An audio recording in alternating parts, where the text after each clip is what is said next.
प्रिय विद्यार्थियों, YouTube channel के इस वीडियो में आप सभी का स्वागत है। मैं के Sharma, lecturer electronics from government polytechnic college Ajmer. इस वीडियो में हम जिस टॉपिक के बारे में चर्चा करेंगे वो आपके इलेक्ट्रॉनिक्स तृतीय वर्ष के कोड 305 एवं इलेक्ट्रिकल तृतीय वर्ष के code 301 power electronics and drive के यूनिट नंबर 1 का टॉपिक है स्नैपर सर्किट ऑफ SCR। यानी SCR में स्नैपर सर्किट क्या होता है, इस बारे में हम देखेंगे।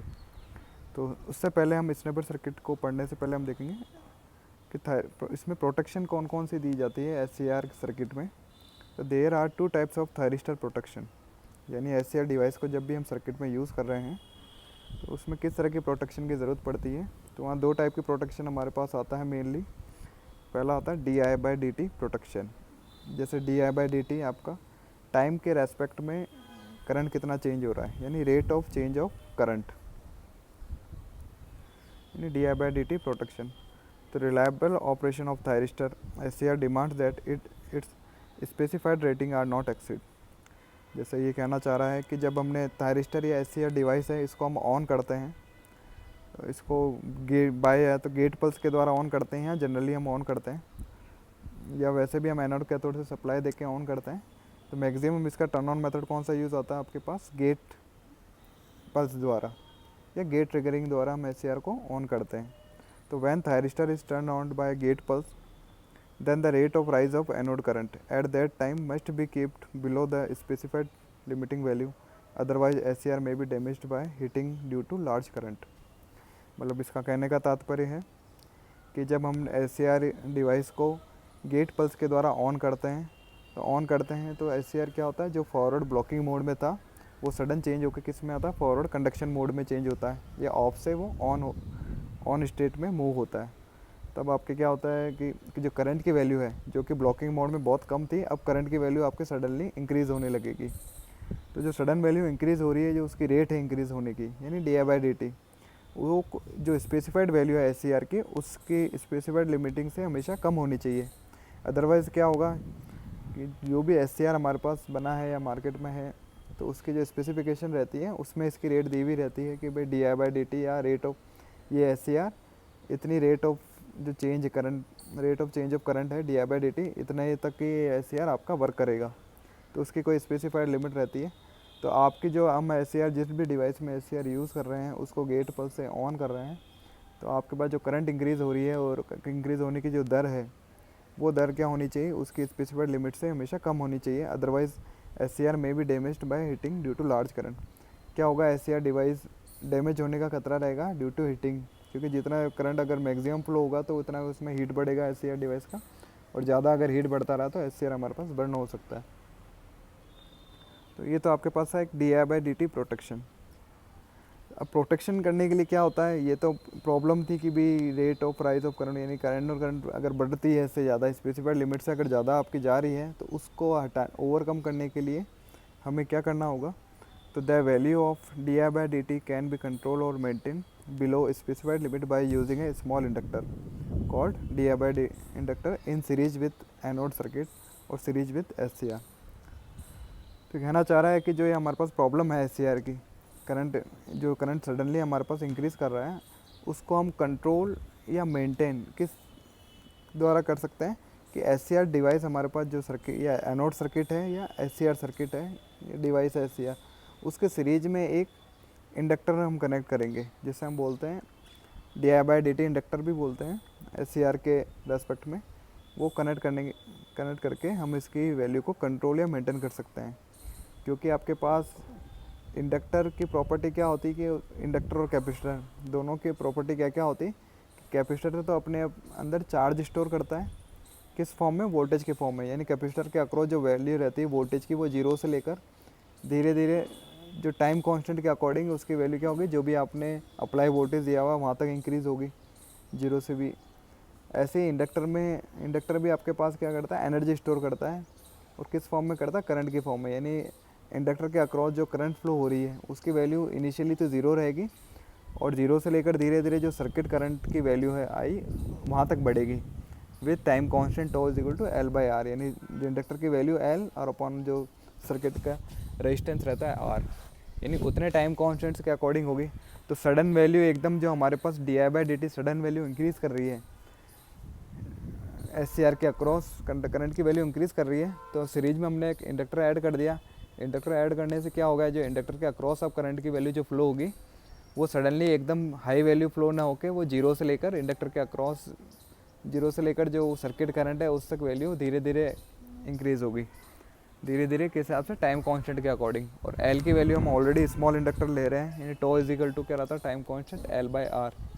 तो एल की वैल्यू वैसे हम बहुत कम ले रहे हैं, यानी टाइम कांस्टेंट तो जितना भी टाइम कांस्टेंट होगा उसका tau is equal to L by R, उस टाइम कांस्टेंट के अकॉर्डिंग इंक्रीज़ करेगी करंट। तो एस सी आर पे एकदम सडन जो लोड आया हुआ है हाई करंट का, वो क्या होगा, इससे एल इंडक्टर के कारण क्या होगा, रिड्यूस होगा। और typically D I by D T limit value क्या रहती है एस सी आर की, 20 से 500 एम्पियर पर माइक्रो सेकेंड, यानी जो rate of change of current क्या रहती है, 20 एम्पियर से लेकर 500 एम्पियर पर माइक्रो सेकेंड, इस तरह की वैल्यू रहती है। यानी 1 माइक्रो सेकेंड में भी इतना 20 एम्पियर तक करंट बढ़ती है। तो आपके पास इतनी स्पेसिफाइड लिमिट, एवरेज ये लिमिट रहती है, और अलग अलग एस सी आर के हिसाब से अलग अलग स्पेक्स आएंगे। तो जो करंट की वैल्यू बढ़ रही है आपके इस लिमिट या स्पेसिफाइड लिमिट से आपके पास ये कम होनी चाहिए rate of change of current. तो पहला आता है आपके पास D I by D T protection, high current rate of rise of anode current, जो हाई करंट फ्लो हो रही है उसका प्रोटेक्शन किसके द्वारा करता है, हम इंडक्टर के द्वारा करते हैं। और कहाँ कनेक्ट करते हैं, एस सी आर के सीरीज में कनेक्ट करते हैं। ऐसे दूसरा एक प्रोटेक्शन आता है इसमें mainly d we by D T protection.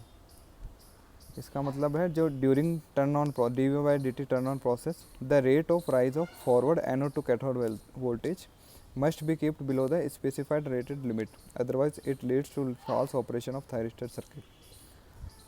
तो जैसे हमने टर्न ऑन मेथड में पढ़ा था कि जब हम एस सी आर में एनोड और कैथोड में अप्लाई वोल्टेज देते हैं, फॉरवर्ड वोल्टेज देते हैं, तो दो तरीके से देते हैं। एक तो हम ग्रेजुअली यानी अपने हिसाब से इंक्रीज़ कर रहे हैं, और एक हम किसी पर्टिकुलर रेट वाइज इंक्रीज़ कर रहे हैं, यानी rate of rise of anode current किसी पर्टिकुलर रेट से अगर इंक्रीज़ करते हैं, तो रेट से इंक्रीज़ करते हैं, अप्लाई वोल्टेज देते हैं।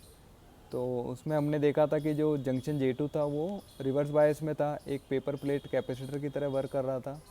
तो और उसमें जो चार्ज करंट है या करंट फ्लो हो रही है जंक्शन J2 के अक्रॉस, वो किसके इक्वल प्रोपोर्शनल थी, d we by D t के प्रोपोर्शनल थी। ये हमने turn on method of S C R में देखा था। यानी जितना ज़्यादा d we by D t होगा उतना ही ज़्यादा उसमें जो जंक्शन J2 है जो कि कैपेसिटर की तरह वर्क कर रहा है, उसमें उस जंक्शन के थ्रू फ्लो होने वाली करंट उसके रेस्पेक्ट में उतनी ही इंक्रीज़ करेगी। तो ये कहता है कि d we by D t अगर हमने rate of rise of anode voltage इस वैल्यू को भी अगर हमने ज़्यादा रख दिया है, इसकी वैल्यू को जो स्पेसिफाइड लिमिट से हमने अगर ज़्यादा रखा है, तो ज़्यादा रखने से क्या होगा, एनोड में जो वो करंट एकदम फ्लो हो गई आपके जंक्शन J2 के अक्रॉस। तो एस सी आर जब ऑन होना चाहिए था उससे पहले ही आपके पास क्या हो जाएगा, ऑन हो जाएगा। तो फॉल्स ऑपरेशन इसलिए होता कि एस सी आर को हमने सेट किया था भाई कि इतने वोल्ट पे हमारे पास या अब तक ऑन हो जाना चाहिए था, लेकिन क्या होगा उससे जल्दी हाई करंट फ्लो होने के कारण वो जल्दी कंडक्ट करने लगेगा या ऑफ स्टेट से हमारे पास ऑन स्टेट में चल जाएगा। तो इस प्रोटेक्शन के लिए, तो हाई वोल्टेज से प्रोटेक्शन के लिए हम एस सी आर में क्या करते हैं, तो the value of large D we by D T can be maintain and control by using a snubber circuit. यहाँ पर हमारे पास क्या आता है, स्नेबर सर्किट काम आता है, connected in parallel with the thyristor. और स्नेबर सर्किट को कनेक्ट कहाँ किया जाता है, आपके पास एस सी आर और थायरिस्टर के पैरेलल में कनेक्ट किया जाता है, उसके पैरेलल में। और स्नेबर सर्किट क्या होता है अभी हम और देखेंगे। तो स्नेबर सर्किट किससे मिलके बना होता है, वैसे एक रेजिस्टेंस एंड कैपेसिटेंस। तो जैसे मैंने अभी बताया था वीडियो में कि इसी वीडियो में कि आपके पास इंडक्टर की प्रॉपर्टी तो क्या होती है, एनर्जी स्टोर करता है, किस फॉर्म में, आपके करंट की फॉर्म में हम वैल्यू देखते हैं। ऐसे कैपेसिटर आपके पास चार्ज स्टोर करता है, और कैपेसिटर क्या करता है, किस फॉर्म में चार्ज स्टोर, एक वोल्टेज के फॉर्म में। यानी कैपेसिटर के अक्रॉस जो वोल्टेज होता है सडन एकदम से जितना हमने अप्लाई किया उतना अपेयर नहीं होके उसकी वैल्यू इनिशियली जो 0 वोल्ट से लेकर वो टाइम कांस्टेंट के अकॉर्डिंग आपके पास वैल्यू बढ़ाता है अप्लाई वोल्टेज तक। तो हम एस सी आर के पैरेलल में एक स्नेबर सर्किट यूज़ करेंगे। स्नेबर सर्किट बना हुआ होता है हमारे पास एक रेजिस्टेंस से, एक कैपेसिटर से। तो क्या होगा कि जो एस सी आर के पैरेलल में लगाने से जो एस सी आर के पैरेलल यानी एनोड और कैथोड टर्मिनल के अक्रॉस जो वोल्टेज हम मान लो कि एकदम से हाई अपेयर हो गया, या rate of rise of anode current एकदम हाई अपेयर हुई, लेकिन चूँकि उसके पैरेलल में हमारे पास कैपेसिटर लगा हुआ है तो कैपेसिटर क्या करेगा कि अपने अंदर जो चार्ज स्टोर कर वैल्यू वोल्टेज स्टोर करेगा वो क्या करेगा, एकदम जैसा हमने अप्लाई किया है, जैसा राइज हो रहा है उस अकॉर्डिंग नहीं करेगा, वो अपने चार्ज स्टोर क्या करेगा इनिशियली 0 से लेकर टाइम कांस्टेंट के अकॉर्डिंग वो अपने पर अक्रॉस चार्ज स्टोर करेगा। जैसे अभी नीचे हम मतलब और आगे हम देखते हैं स्नैपर सर्किट में। Typically value of d by D t क्या होती है, 20 से 500 वोल्ट पर माइक्रो सेकेंड। जैसे एम्पियर में d I by D t की वैल्यू थी आपके पास 20 से 500 एम्पियर पर माइक्रो सेकेंड, ऐसे d we by D t की वैल्यू है आपकी 20 से 500 वोल्ट पर माइक्रो सेकेंड। तो ये स्नैपर सर्किट आपके पास। स्नैपर सर्किट सबसे पहले जैसे यूज़ किस लिए होता है, for D we by D T protection, यानी rate of rise of anode current. तो एनोड करंट या एनोड वोल्टेज, एनोड वोल्टेज। तो rate of rise of anode voltage या एस सी आर के अक्रॉस जो वोल्टेज हो रहा है, rate of rise of voltage across S C R, उसके प्रोटेक्शन के लिए हमारे पास स्नैपर सर्किट यूज़ किया जाता है। दूसरा स्नैपर सर्किट किससे मिलकर बना होता है, एक resistance R S and capacitor C S, इन दोनों का कॉम्बिनेशन को हम स्नैपर सर्किट करते हैं। तीसरा है कि कहाँ जोड़ा जाता है, ये एस सी आर और डिवाइस के पैरेलल में जोड़ा जाता है। तो ये आपने बस देखा है स्नैपर सर्किट है, आर और सी से मिलकर बना है और एस सी आर डिवाइस के पैरेलल में जोड़ा है। इससे होगा क्या, इनिशियली कैपेसिटर तो आपके पास क्या होगा, चार्ज स्टोर किया हुआ सपोज करो 0, तो चार्ज स्टोर 0 किया हुआ है, यानी इनिशियली तो ये शॉर्ट सर्किट की तरह हमारे पास कैपेसिटर बिहेव करता है। और जैसे जैसे वोल्टेज हमारे पास एस सी आर के अक्रॉस बढ़ेगा,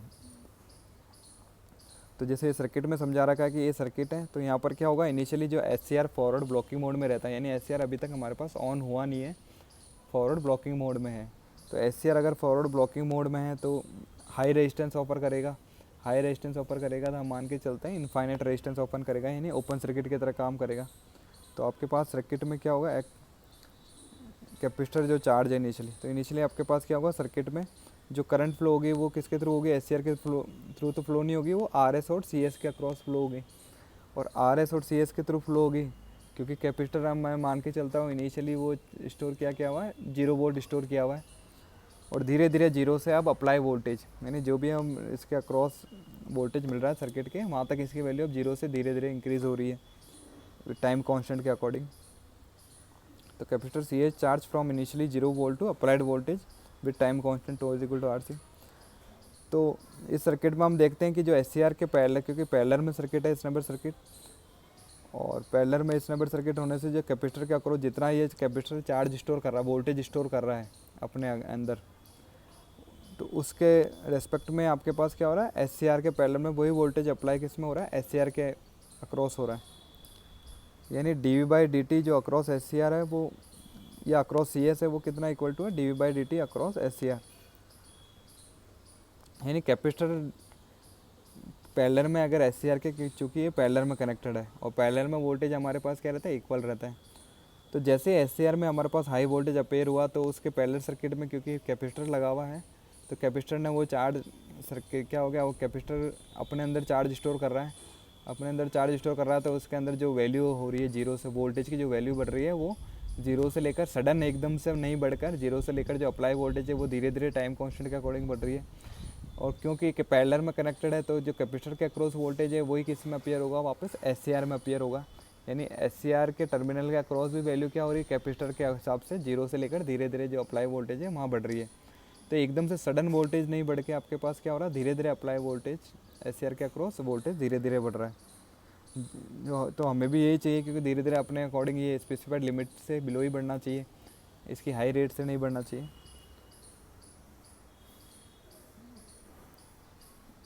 तो आपके पास हाई रेट से नहीं बढ़ के एस सी आर में धीरे धीरे 0 वोल्ट से लेकर अप्लाई वोल्टेज धीरे धीरे होगा। तो एस सी आर का ऑपरेशन क्या होगा, फिर ये अपने पास ट्रू ऑपरेशन करेगा, फास्ट ऑपरेशन नहीं होगा। एस सी आर जो भी ऑपरेट करेगा वो अपने सही तरीके से करेगा। और दूसरा ये कि जब एस सी आर मेरे पास ऑन हो गया, ये कहता है कि कंडीशन है मेरे पास जब एस सी आर मेरे पास ऑन हो चुका है। जब एस सी आर ऑन हो जाएगा, ऑफ स्टेट से ऑन स्टेट में चल जाएगा, जब ऑफर क्या करेगा, बहुत लो इम्पीडेंस या लो रेजिस्टेंस, यानी प्रैक्टिकली हम लेते हैं कि रेजिस्टेंस की वैल्यू 0 है।